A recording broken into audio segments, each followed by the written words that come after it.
giant spider webs can be found throughout the southern states. Of course, this would include Texas.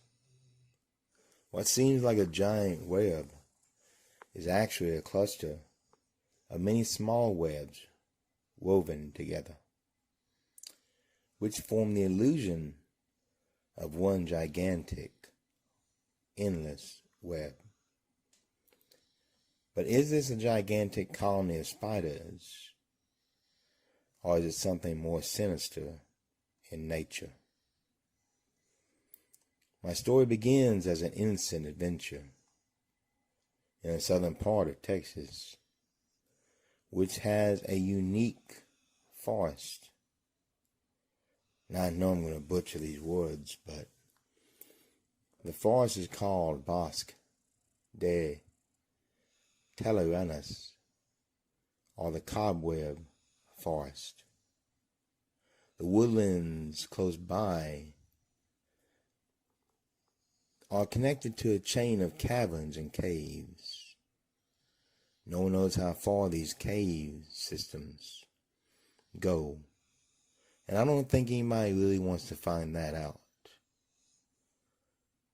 Here the trees were covered in massive webs.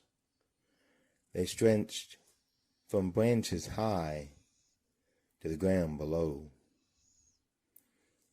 Deeper into the woods, the web became thicker. So thick, small animals like birds, amphibians, lizards, and even squirrels became trapped in them. All was silent as I walked on, but for some unknown reason I soon became dizzy and had to rest.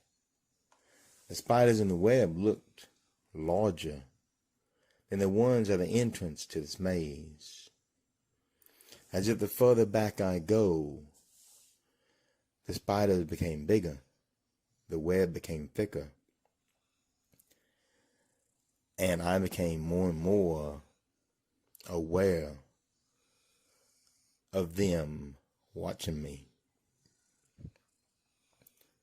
Their legs thin and nimble, as they quickly moved to pounce upon the victim when it became trapped.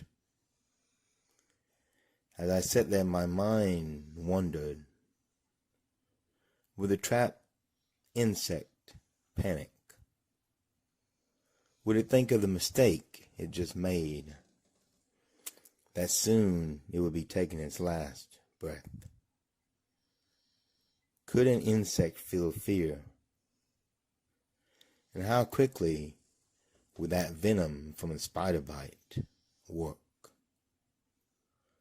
I was lost in thought, but I heard my name being called,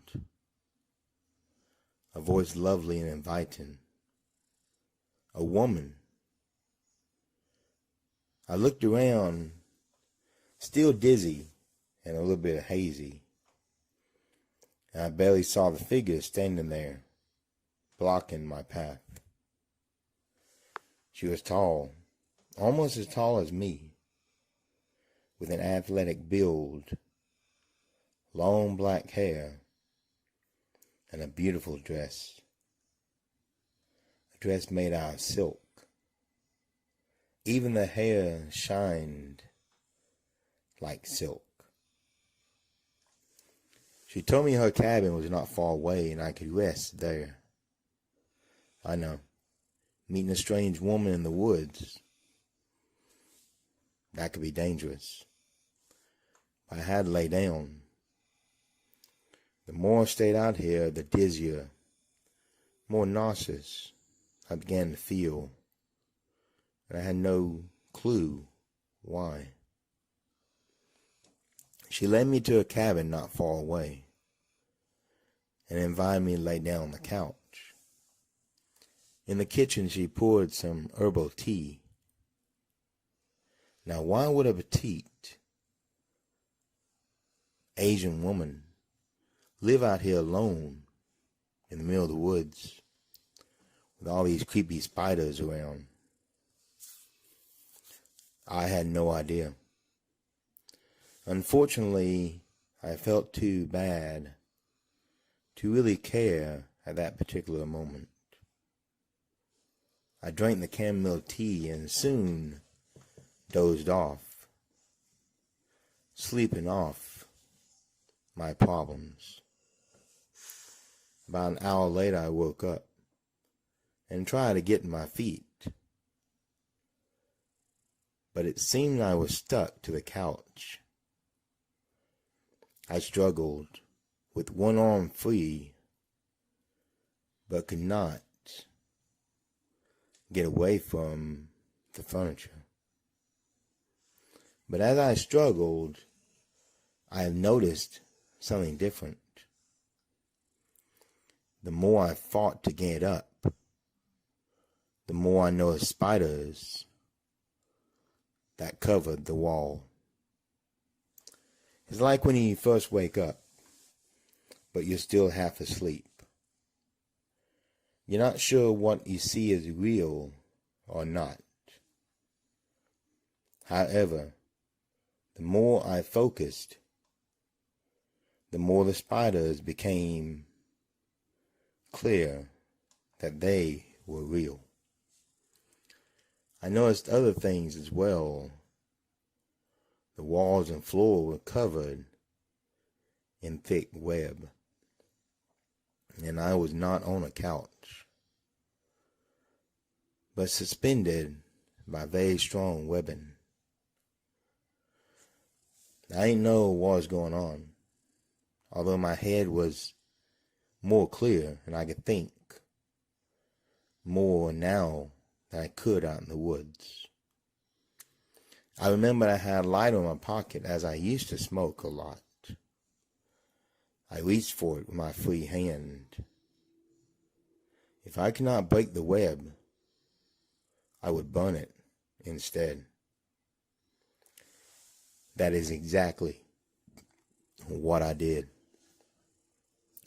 The flame melted the web around me. I looked and felt on the floor when I found a stick. But after looking at it, I realized it was a leg bone instead.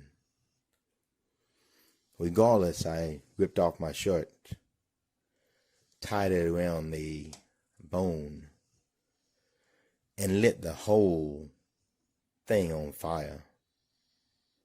It was a slow burning torch and it smoked awfully bad, but it did keep the spiders away from me. That's when I heard a scream behind me. It sounded like a woman, but at the same time, it sounded like something not human. The illusion was gone. The magic spell broken. And I realized I was in a cave. This cave was surrounded by webs and giant spiders. Spiders the size of my hand. Just when I thought it could not get any worse, oh, I was wrong. You see, my guest was not human, but a demonic being herself. The head and upper body was definitely a female, but the lower was truly a nightmarish spider. She ran toward me, arms open, reaching for me, and mouth drooling. Apparently she didn't like her lunch escaping. I stumbled to the entrance as quick as I could, laid the torch at the mouth of the cave. Whatever it was, hopefully it would catch something on fire. I went harder than I thought I could. I noticed even the spiders in the trees started to come down and chase me. I got out of that cursed place, made it home, and of course tried to tell my story to all those that I knew, but they looked at me like I was crazy. Now I know what I saw. Some ancient monster from Asian mythology. I didn't know which one. Well, I researched, and I'm convinced I came across a demon known as, and I'm going to mess this word up too, I know, Yorogumo. Basically, a demonic woman spider. Now, this is the first part of my video. So before I begin part 2, have you checked out Amazon lately? They have many good deals on electronics, earbuds, beauty products, and much, much more. There's a shortcut to my link below. Go check them out when you can. Also, if you enjoy my videos and stories, let me know. Like, subscribe, share, and feel free to leave a comment. Do not forget to ring the bell overhead. Now for part 2.